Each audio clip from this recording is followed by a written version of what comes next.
দশমিক ভগ্নাংশগুলি সামান্য ভগ্নাংশে লেখো, তাই তো? কি দিয়েছে দেখো, কোনটা আটকেছে বললে ডি, তাই তো? দেখো 5.4। তাহলে আমরা যদি সামান্য ভগ্নাংশ করি, দেখো আমাদের নিয়ম কি বলে রাখো। দেখো মনে রাখো, আমাদের দশমিকের আগের সংখ্যাটা প্রথমে বসে, মানে পূর্ণ সংখ্যা। মনে থাকবে, দশমিকের আগের সংখ্যাটা কি সংখ্যা? পূর্ণ সংখ্যা। দশমিকের পরের সংখ্যাটা কি সংখ্যা? ওপরের সংখ্যা, লব। দশমিকের পরের সংখ্যাটা লব, ঠিক আছে? দশমিকের নিচে তো কি হয়, দশমিকের জায়গায় 1, দশমিকের পরে যটা সংখ্যা তটা শূন্য। তাহলে দশমিকের আগে কি আছে? 5। তার মানে 5 হলো আমাদের পূর্ণ সংখ্যা, ঠিক আছে? এরপরে দশমিকের পরে কি আছে? 4। 4 হলো আমাদের লব, ওপরে বসবে। দশমিকের জায়গায় কি বসবে বলো? 1। মুখটা নাড়াও, নাহলে শিখবে না। দশমিকের জায়গায় কি বসবে? 1। দশমিকের পরে কটা সংখ্যা? একটা সংখ্যা, বলে এখানে কটা শূন্য? একটা শূন্য। তাহলে এই ভগ্নাংশটাকে কি বলবো? মিশ্র ভগ্নাংশ। কি ভগ্নাংশ? মিশ্র ভগ্নাংশ। তাহলে এটা কি? দশমিক আছে মানে এটা হলো দশমিক ভগ্নাংশ। দশমিক ভগ্নাংশ থেকে আমাদের সামান্য ভগ্নাংশ আনতে বলেছে। সামান্য ভগ্নাংশের মধ্যে পড়ছে প্রকৃত ভগ্নাংশ, অপ্রকৃত ভগ্নাংশ, মিশ্র ভগ্নাংশ। তাহলে এটা দশমিকের আগের সংখ্যা আছে মানে এটা কি ভগ্নাংশ? মিশ্র ভগ্নাংশ। মাথায় কি রাখবে? দশমিকের আগের সংখ্যাটা পূর্ণ সংখ্যা, দশমিকের পরের সংখ্যাটা ওপরের সংখ্যা। দশমিকের জায়গায় 1, দশমিকের পরে যটা সংখ্যা ততগুলো শূন্য। বোঝা গেল? পরেরটা বাড়া যাবে। আমি তার পরের অঙ্কে চলে যাচ্ছি। দেখো দেখো বলেছে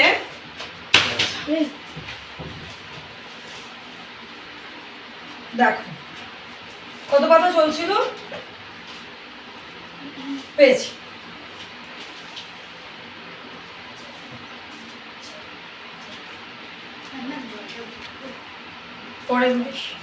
দেখো বলেছে ছোট থেকে বড়। হ্যাঁ, ছোট থেকে বড়টা কি? ঊর্ধ্বক্রমে, তাই তো? দেখো আমি ছোট থেকে বড় আমি আর টুকছি না, 5-এরই আমি অঙ্ক টুকছি একবারে। 0.534। একটা অঙ্কর সাথে না আরেকটা অঙ্ক সম্পর্কযুক্ত, একটা না বুঝলে এগোতে পারবে না। দেখো তারপরে আছে 0.52, 5.34, আর আছে 0.513, ঠিক আছে? তাহলে দেখো আমরা কি জানি, ছোট থেকে বড় দিক বা বড় থেকে ছোট দিক আমাদের বোঝার জন্য কি করতে হয়? আমাদের হরগুলোকে এক করতে হয়। হর যদি আমরা এক না করি আমরা বুঝতে পারবো না। তাহলে এগুলো আমাদের কি ভগ্নাংশে আছে? দশমিক ভগ্নাংশ। দশমিক ভগ্নাংশকে আমরা সামান্য ভগ্নাংশ নিয়ে আসি, এর আগে আমরা শিখেছি, তাই তো? তাহলে আমরা করি, চলো। 0.534 সাজিয়ে নিই প্রথমে। 0.52, 5.34, গন্টু বলবেন 0.513। বলো দশমিকের পরে কত আছে বলো? 5। শুধু কি 5 আছে দশমিকের পরে? কি আছে? 534। তার মানে পুরোটাই কি বসবে? ওপরে বসবে। পুরোটাই ওপরে বসবে, পুরোটাই লব। দশমিকের পরের সংখ্যা মানেই লব। এবারে দশমিকের জায়গায় 1। দশমিকের পরে কটা সংখ্যা? কটা শূন্য বসবে? বোঝা যাচ্ছে? দেখো এখানে দশমিকের পরে কটা সংখ্যা? 52। তাহলে লব কি? 52। দেখো দশমিকের জায়গায় 1, দশমিকের পরে কটা সংখ্যা? কটা শূন্য বসবে? 2। এবারে দেখো এবার আমাদের সেই চলে এলো মিশ্র ভগ্নাংশ, তাই না? দশমিকের আগে কি আছে? 5। তার মানে 5 কি আমাদের পূর্ণ সংখ্যা, 5 লিখলাম। 34 ওপরে বসবে, নিচে কত বসবে? দশমিকের জায়গায় 1, দশমিকের পরে কত সংখ্যা? 2। কটা শূন্য বসবে? 2। এটা ভেঙে নিই একবারে। ব্যঙ্গ কি করে? কি করতে হয়? এটার সাথে এটা গুণ আর উপরেরটা যোগ। তাহলে 5 দিয়ে যদি 100 কে গুণ করি কত হবে? 500। 500 সঙ্গে 34 যোগ করলে কত হবে? 534। তাহলে বসে গেল আমাদের 534/100। এগুলো সামান্য, এগুলো মিশ্র ভগ্নাংশ ছিল না বলে করিনি, এটা মিশ্র ভগ্নাংশ আছে বলে করে নিলাম। এবারে দেখো, এবারে কি বসবে? ওপরে কি বসবে? লব কি? 513। ঘন্টু বলার চেষ্টা করো। 513 দশমিকের জায়গায় 1, দশমিকের পরে কটা সংখ্যা? কটা শূন্য? ব্যাস হয়ে গেল। এটাও আমরা করে নিয়েছি সাথে সাথে। এইবারে দেখো আমরা হরগুলোকে দেখি। দেখো কত আছে? 1000, 100, 100, 1000। তাহলে এই দুটো তো কম আছে, তাই না? তাহলে এই দুটোকে যদি আমরা হাজারে আনতে যাই, আমাদেরকে কি করতে হবে?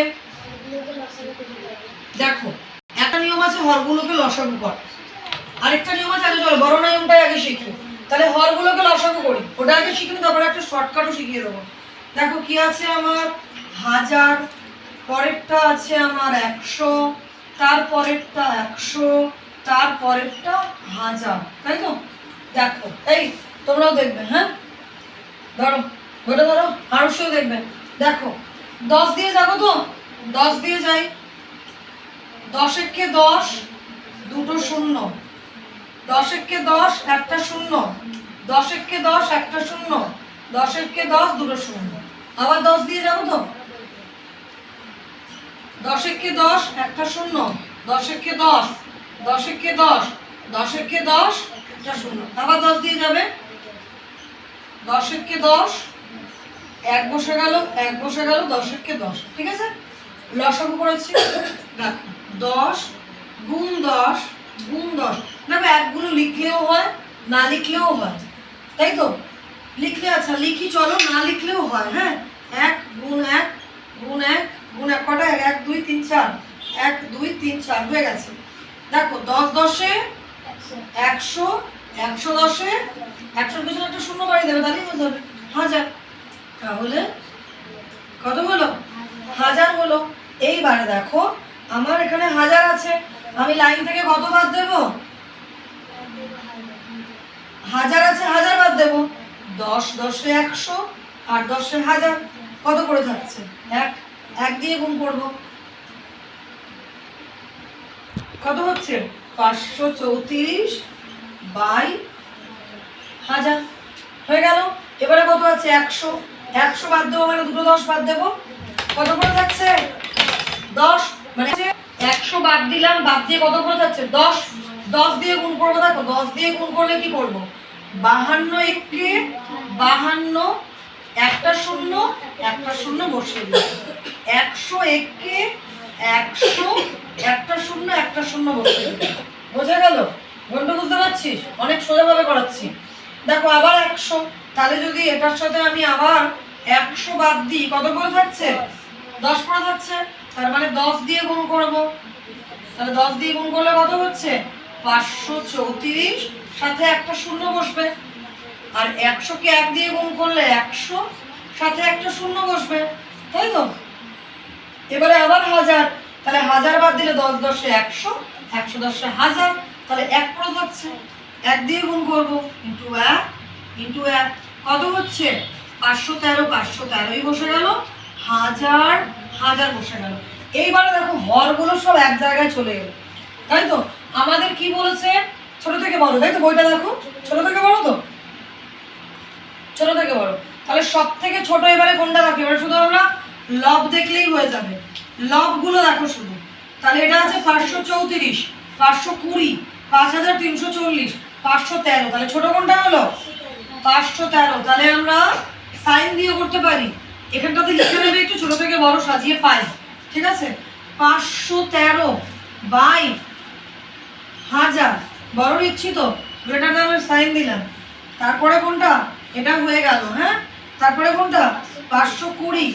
তাহলে হলো আমার 520/1000। তারপরে কোনটা? 20 হয়ে গেল।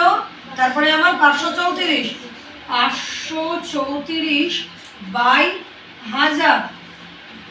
তারপরে কোনটা? 5340, 5340/1000। দেখো বোর্ডে জায়গা নেই, এটা শুধু ঠুকবে না, এগুলোর সাথে এগুলোকেও আরেকটা লাইনে ঠুকে দেবে। আরেকটা লাইনে ঠুকে দেবে। কি ঠুকবে? যেমন ছোট হচ্ছে তোমার 513, তো ছোট সাজাবে এরকম 0.513 গ্রেটার দ্যান, তারপরে কোনটা হলো 520 মানে হচ্ছে 0.52, ঠিক আছে, তারপরে হচ্ছে 534 মানে 0.534, ঠিক আছে, তারপরে কোনটা হচ্ছে এটা, তাহলে এটা হলো 5.34। অসুবিধা কোনো লাইনে বুঝতে অসুবিধা কোনো লাইনে? আরেকটা নিয়ম শেখাচ্ছি, দেখো এটাতে কোনো অসুবিধা থাকলে আমাকে আগে বলে নাও, পারবে তো? দেখো আরেকটা নিয়ম শেখাচ্ছি, সেটা কতটা করলে হয়ে যাবে বলে দিচ্ছি না। এসব লসাগু ঠসাগু এটা তো বড়ভাবে করালাম, আরেকটা দেখো শর্টে আছে, এবার তোমার যেটা সোজা মনে হয় সেটা করবে। আমি শিখিয়ে দিই। ধরো আমরা শুধু দশমিক ভগ্নাংশ থেকে সামান্য ভগ্নাংশ পর্যন্ত এসেছি, ঠিক আছে, আমরা দশমিক ভগ্নাংশ থেকে শুধু সামান্য ভগ্নাংশ এসেছি, কিচ্ছু গুণ টুন লসাগু কিচ্ছু করিনি, শুধু দশমিক ভগ্নাংশ থেকে সামান্য ভগ্নাংশ এসেছি। ওটা একা পারবে তো করতে? দুটো ট্রিক্সই করবে। দেখো এইবারে আমার কাজ হলো হরগুলো দেখি। আচ্ছা এটাকে তো ভেঙে নিতেই হবে। এটা হচ্ছে 534, মানে এই যে 100 দিয়ে 5কে গুণ করে 534, 1 দিয়ে 100কে 5 দিয়ে মানে পূর্ণ সংখ্যাকে ভাঙা যেটা মিশ্র ভগ্নাংশ থেকে যে ভগ্নাংশে আনা, এটা দিয়ে গুণ আর ওপরেরটা যোগ, তাহলে 100 দিয়ে 5কে গুণ করলে 534 যোগ 534/100। হরগুলো দেখো হাজার হাজার, এই দুটো হচ্ছে আমার 100, তাই তো? ভালো করে বুঝবে এটা। দেখো আমাকে তাহলে এই দুটো হাজার আনতে হবে, এই দুটোকে হাজার আনতে হবে। এই দুটোকে আমি যদি 100কে হাজারে আনতে যাই আমাকে কত দিয়ে গুণ করতে হবে? 10 দিয়ে। কি করে বুঝবো? দেখো একটা শূন্য বেশি আছে, তার মানে 10। যদি দুটো শূন্য বেশি থাকতো 100 দিয়ে গুণ করতে হতো, তিনটে শূন্য বেশি আছে 1000 দিয়ে গুণ করতে হতো, তাহলে একটা শূন্য বেশি আছে মানে আমাকে কত দিয়ে গুণ করতে হবে? আর এগুলোকে না করলেও চলবে, ঠিক আছে, তাহলে এইগুলোকে শুধু আমি 10 দিয়ে গুণ করে নিই। 10 10, তাহলে কত হচ্ছে? 52 একে 52, একটা শূন্য বেড়ে গেল, 100 একে 100, একটা শূন্য বেড়ে গেল। আরেকটা কোনটাকে দরকার? এটাকে দরকার। এটাকে কত দিয়ে গুণ করব?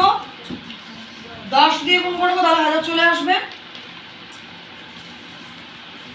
ভালো করে বুঝবে। তাহলে 534 একে 534, একটা শূন্য বসে গেল, 100 একে 100, একটা শূন্য বসে। অসুবিধা হলো? দেখো এইটুকু করে কিন্তু আমরা সাজিয়ে নিতে পারি। সবকটার হর চলে এসছে 1, আমরা তাহলে আবার ছোট থেকে বড় কিভাবে সাজাতে পারি? দেখো সব থেকে ছোট কোনটা আছে? সব থেকে ছোট 513, মানে একবার এই দিকটা সাজাবো একবার এই দিকটা সাজাবো, তাহলে 513 মানে 0.513, তারপরে হচ্ছে আমার 520 মানে 0.52, 534 মানে 0.534, তারপরে হচ্ছে 5340 5.34। কোন নিয়মটা সোজা লাগলো? আগেরটা না এটা? আগেরটা শিখতে হবে, কিন্তু এটা তোমার মানে ঝঞ্ঝাট কম করে তাড়াতাড়ি হয়ে যাবে, ভুলও হবে না। বোঝা গেল? দুটো নিয়মেই অঙ্ক করবে, আগেরটা করো ভালো করে, আবার এই অঙ্কটা আবার আরেকটা নিয়মে করো, তারপরের অঙ্কগুলো তোমার যেই নিয়মটা ভালো লাগলো সেই নিয়মে করো। বোঝা গেছে? কোনটা কোথাও অসুবিধা? এইটা কিংবা ওইটা নেই তো? ব্রডকাটে করো, তারপরে শর্টকাটে করো, তারপরের নিয়মগুলো তোমার যেটা সুবিধা মনে হয় সেই নিয়মে করো।